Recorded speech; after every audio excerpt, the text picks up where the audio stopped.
لیل کے چھوٹے سے فلیٹ میں اس وقت کھانے کی اشتہا انگیز خوشبو پھیلی ہوئی تھی۔ وہ خود صوفے پہ پیر اوپر کیے بیٹھی تھی، اس کے برابر حال سلطان بیٹھی تھی۔ صبح کے مقابلے اس وقت وہ کمپوز تھی۔ اس کے آگے کئی سارے کاغذات بکھرے ہوئے تھے۔ یہ سارے پرنٹ آؤٹ ماہی اور سرمد شاہتاج کبیر کی بھتیجی اور اس کے بوائے فرینڈ کے واٹس ایپ اور انسٹاگرام کے چیٹ تھے۔ کچھ پرنٹ آؤٹ شاہتاج کبیر کے بارے میں بھی تھے اور کچھ ماہی پہ لگے مقدمے کے بھی۔ حالے باغور ان کو پڑھے جا رہی تھی۔ موٹی لڑکی نشا کے ہاتھ میں ایک ٹرے تھا جس میں 3 باؤل رکھے تھے۔ گرما گرم میکرونی۔ لیل بغیر نشا کی طرف دیکھے آنکھیں بند کر کے بڑبڑائی۔ حالے نے اب بھی سر نہیں اٹھایا۔ سب سے پہلے تو یہ منحوس کھڑکی بند کرو، دھوپ سے آنکھیں ابلنے لگی ہیں، لیل کوفت سے بولی تھی۔ حالے کا ٹائپ کرتا ہاتھ تھم گیا، یکدم جیسے وہ ٹھہر سی گئی۔ اسے کچھ یاد آیا تھا، اور جو یاد آیا تھا وہ ہارون شاہد تھا۔ 2 سال پہلے والا ہارون شاہد اور 2 سال پہلے والی حال سلطان۔ آج ان دونوں کا پرچہ تھا۔ کل رات کے تک وہ دونوں کسی کانسرٹ میں تھے۔ میرات سلطان کے بار بار فون کرنے پہ ان دونوں کا ایک ہی جواب تھا، ہم نے سارا پڑھ لیا ہے، اب ہمیں انجوائے کرنے دیں۔ آخر کار تھک کر میرات سلطان نے ان کو ان کے حال پہ چھوڑ دیا۔ رات دیر تک کانسرٹ چلتا رہا۔ اس کے بعد وہ دونوں ٹریفک میں ایسا پھنسے کہ صبح کے 4 بجے تک ان کی جان خلاصی نہ ہو سکی۔ گھر آنے پہ اماں کی فلائنگ چپل اور بابا کے میٹھے طنز، لیکن وہ دونوں ایسے استقبال کے عادی تھے، سوریٹھوں کی طرح کھڑے رہے۔ یہاں 5 بج گئے۔ نماز پڑھ کر ایک نظر کتابوں پر ڈال کر جب دونوں فارغ ہوئے تو 6 بج چکے تھے۔ ہارون حسن کے کمرے میں جا کر سو گیا اور حالے اپنے کمرے میں۔ فکس 7 بجے میرات سلطان نے ان دونوں کی نیند میں حلل ڈالا اور وہ دونوں سرخ سوجی آنکھوں سے اٹھ بیٹھے، ناشتہ کیا، تیار ہوئے۔ 8 بج گئے۔ اب وہ جلدی جلدی اپنی گاڑی میں سامان رکھ رہے تھے۔ حالے نے سفید شارٹ شرٹ کے ساتھ سفید ٹائٹس پہن رکھے تھے، بال کھلے چھوڑ رکھے تھے۔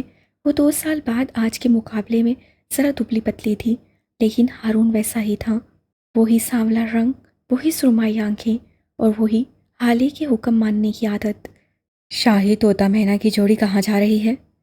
وہ دونوں گاڑی کے اندر بیٹھتے جب اب کب سے آتی میراج سلطان کی آواز پر رک گئے۔ بابا، آپ کے طنز کا جواب میں بہت اچھے سے دیتی، لیکن اس وقت میں لیٹ ہو رہی ہوں۔ وہ اپنے بیگ میں کچھ ڈھونڈتی مصروف سی بولی، پھر سر اٹھایا، اپنے پاس اسکول یونیفارم میں کھڑے حسن کو دیکھا۔ ویسے کیا ہی اچھا ہو اگر اپنے اس گینڈے بیٹے کو آپ اپنے ساتھ لے جائیں۔ ہارون گاڑی میں بیٹھ چکا تھا۔ معراج تنبیہ کرتی نظروں سے حالے کو دیکھا۔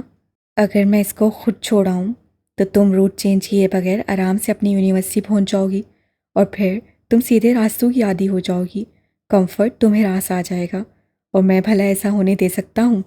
وہ لبوں پہ دل جلانے والی مسکراہٹ لیے حالے کو تباہی تو گئے۔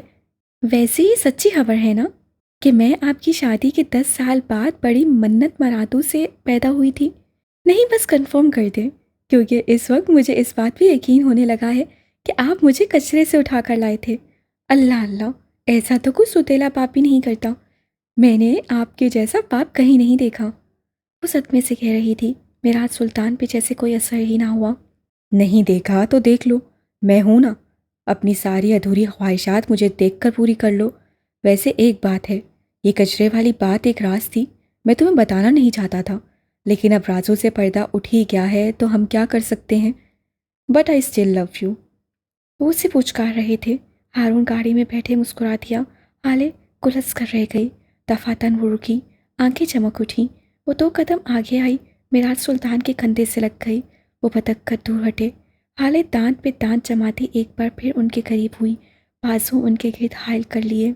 میں آپ سے بہت پیار کرتی ہوں بابا۔ اس سے لہجے میں محبت پرونی چاہی، لیکن وہ ابھی اتنی اچھی اداکار نہیں تھی۔ میں تمہیں کوئی اضافی پیسے نہیں دے رہا حالے، دور ہٹو۔ وہ گہری سانس بھرتے ہوئے سنجیدہ سے بولے۔ حالے مسکراتے ہوئے دور ہٹی، ذرا سا پیروں کو اوپر اٹھایا اور ان کے کان کے پاس جھکی۔ آپ کے والد کے 55,000 آج میرے ہوئے۔ وہ بول کر جلدی سے ہٹی اور پھرتی سے گاڑی میں جا کر بیٹھ گئی۔ میراج سلطان نے اپنے دائیں جیب کو ٹٹولا، پھر بائیں۔ میں تمہیں سو کروں گا حالے، وہ افکی سے چلائے۔ تب تک ہارون گاڑی سٹارٹ کر چکا تھا۔ وہ ایک بار پھر ان کو چکما دے کر بھاگ گئی تھی، لیکن کیا واقعی؟ گاڑی آگے گزر گئی تو معراج دھیرے سے مسکرائے۔ تمہیں لگتا ہے مجھے پتا نہیں تھا کہ تم نے میرا والیٹ لے لیا؟ حالے، تمہارے باپ کا سارا دن کرمنلز کے ساتھ گزرتا ہے، میں ایسے 1000 گٹ جانتا ہوں، لیکن اگر تم میرے گلے لگنے کے بدلے میری جان بھی مانگ لو تو میں انکار نہیں کروں گا۔ وہ گاڑی کی اڑتی ہوئی دھول کو دیکھتے ہوئے سوچتے رہے۔ ہارون، ٹائم کیا ہوا ہے؟ حالے نے یونیورسٹی کے پارکنگ ایریا میں گاڑی پارک کرتے ہارون سے پوچھا تھا۔ 8:30 بج رہے ہیں، کیوں؟ یار ابھی تو بہت وقت ہے، پیپر 10 بجے شروع ہوگا، میں ذرا آنکھیں موند لوں، اندر شور ہوگا بہت، تو مجھے 9:30 بجے اٹھا دینا، اوکے؟ حالے نے سستی سے کہتے ہوئے سر سیٹ کی پشت سے دکھا دیا۔ ہارون نے بھی کوئی تردد نہیں کی، اس نے اوکے کہتے ہوئے اپنی کتاب اٹھا لی۔ اسے حالے کو نہ کہنے کی عادت نہیں تھی۔ حالے کی ہر سال کسی نہ کسی سبجیکٹ میں سپلی ضرور آتی تھی، البتہ ہارون مر مر کر ہی صحیح لیکن پاس ہو جاتا تھا۔ وہ سلطان منزل کی پہلی فرد تھی جو ٹاپر نہیں تھی۔ یوسف سلطان سے لے کر معراج سلطان، شمس سلطان، پھر سفیر، حسن اور مہرماں، اس گھر میں جیسے سب نے کتابیں کھول کر پی رکھی تھیں۔ ایک حالے تھی جسے کتابوں کے نام سے کوفت ہوتی تھی، اس سے باتیں کروا لو بس، یا پھر ہیروں کی معلومات۔ وہ ہیروں اور کھانے کے بارے میں بات کرتے ہوئے جیسے کھوسی جاتی تھی، وہ اس موضوع پہ گھنٹوں بات کر سکتی تھی۔ تقریباً 10 منٹ تک پڑھتے رہنے کے بعد اب ہارون اونگنے لگا تھا۔ کل رات کی جلتی آنکھیں اب سکون چاہتی تھیں۔ اس کا شدت سے دل چاہا کہ وہ ذرا دیر کو آنکھیں موند لے، اور پھر اسے دل کے اس مشورے پہ عمل کرتے ہوئے آنکھیں بند کر لیں۔ ایک سکون سا تھا جو اس کے رگوں پے میں دوڑ گیا۔ جلد ہی اسے ایک گہری نیند نے گھیر لیا۔ پارکنگ لاٹ کے ایک روشن دان سے آتی چل چلاتی دھوپ گاڑی کے شیشے کو پار کرتی اس کے سبھی چہرے پہ پڑ رہی تھی۔ گھنی پلکوں والی آنکھیں یکدم کسمسائی تھیں۔ اسے نیند میں ڈوبی آنکھیں بامشکل کھولی۔ ہارون ساتھ والی سیٹ پہ ہوش و ہرچ سے بیگانہ سو رہا تھا۔ کوئی اس منحوس کھڑکی کو تو بند کر دو، وہ کھلی آنکھوں سے بڑبڑائے۔ دھوپ سے میری آنکھیں ابل رہی ہیں، کوئی بند کرو اسے۔ وہ اب بھی سوئی جاگی کیفیت میں بڑبڑا رہی تھی، پھر یکدم وہ گڑبڑا کر سیدھی ہوئی۔ یہ دھوپ صبح کی نہیں تھی، او خدایا، یہ دھوپ صبح کی نہیں تھی۔ حالے چند لمحے شل سی بیٹھی رہی، ششدر، ساکت۔ اس نے اپنے رسٹ واچ کی گھڑی پہ ایک ڈری ڈری نظر ڈالی۔ یا اللہ، پلیز لیٹ نہ ہوئی ہو، پلیز۔ اور پھر اس کا دل دھک سے رہ گیا۔ یہ واقعی صبح کی دھوپ نہیں تھی۔ دوپہر کے 2 بج رہے تھے۔ آج ان کا آخری پیپر تھا، اور اس پیپر کے بعد یونیورسٹی میں ایک مشہور شاعر کا مشاعرہ تھا۔ یہ مشاعرہ طلباء کے ریلیف کے لیے رکھا گیا تھا، اس لیے پارکنگ لاٹ اب تک خالی تھا۔ یقیناً پیپر کے بعد اب مشاعرہ چل رہا ہوگا، اسی لیے تو کوئی بھی پارکنگ لاٹ کی طرف نہیں آیا تھا، اور وہ دونوں سوتے رہ گئے۔ 1 منٹ، وہ دونوں؟ ہارون کو اب تک سوتے دیکھ کر حالے کے جسم کا سارا خون سمٹ کر چہرے پہ آ گیا۔ اس نے ایک زوردار تھپڑ ہارون کے بازو پہ دے مارا۔ اسد، کھڑکی بند کر دو، دھوپ سے آنکھیں نکل رہی ہیں، وہ خمار ہوئی آواز میں کسمساتے ہوئے بولا۔ اب کے حالے نے ایک زوردار مکہ اس کے پیٹ پہ دے مارا۔ ہارون بلبلا کر اٹھ بیٹھا۔ کیا ہوا ہے؟ کون ہے؟ وہ فوراً آنکھیں کھولے یہاں وہاں دیکھنے لگا۔ چہرے پہ گھبراہٹ تھی، اس کی سرمائی آنکھیں اب بھی بری طرح سرخ تھیں، چہرے پہ آدھی نیند سے اٹھنے کی بیزاری تھی۔ کیا تم پاگل ہو؟ ایسے کسی کو نیند سے کون اٹھاتا ہے؟ حالے نے دانت پہ دانت جما کر ضبط کرنا چاہا۔ چلو اٹھو، اب لیٹ ہو جائیں گے ہم لیٹ ہو چکے ہیں ہارون، وہ بازو سینے پہ باندھے سکون سے بولی، پھر اپنا گھڑی والا بازو اس کے سامنے کیا۔ ہارون نے اجنبے سے گھڑی کو دیکھا، اور پھر اس کی آنکھیں پوری کی پوری کھل گئیں۔ یہ کیسے؟ ہم اتنی دیر سوتے کیسے رہ گئے؟ تم نے مجھے جگایا کیوں نہیں؟ وہ سر پہ ہاتھ رکھے پریشانی سے بولا۔ حالے نے اس کو جتاتی نظروں سے دیکھا، اور پھر اپنا پرس اٹھایا۔ 1-2 لمحہ ہارون کو ان کی پرسکون نظروں سے دیکھتی رہی، اور پھر یکدم اس پہ جھپٹ پڑی۔ وہ اپنا پرس زور زور سے اس کے کندھے پہ مارنے لگی۔ میں جگاتی تمہیں؟ ہاں میں جگاتی؟ تم سو کیوں گئے؟ کیوں سوئے تم؟ ہاں؟ وہ اس کو مارتی جاتی اور کہے جاتی۔ چھوڑو حالے، پاگل ہو گئی ہو کیا؟ چھوڑو مجھے۔ کیوں چھوڑوں؟ ہاں کیوں چھوڑوں؟ 2 سال سے سپلی آ رہی ہے میری، اس بار مجھے لگا تھا میں پاس ہو جاؤں گی، لیکن نہیں، تم جیسا دوست جس کے پاس ہوگا وہ پاس کیا ہوں گے؟ تم کیوں سوئے؟ ہاں بتاؤ مجھے۔ وہ اب بھی اس کو پرس سے ماری جا رہی تھی۔ ہارون اپنے دفاع میں اپنے بازو آگے کرتا، کبھی ہاتھ سے پرس کو پکڑنے لگتا۔ یار حالے، مجھے کیا پتا تھا، میں بھی تو کل رات کا جاگا ہوا ہوں۔ چھوڑو حالے، درد ہو رہا ہے، وہ چلا رہا تھا۔ 2 منٹ کا میرا سکون تم سے برداشت نہیں ہوا؟ ہاں 2 منٹ میں سو کیا گئی، تمہارے ڈیلے بھی نیند کے لیے ترس گئے۔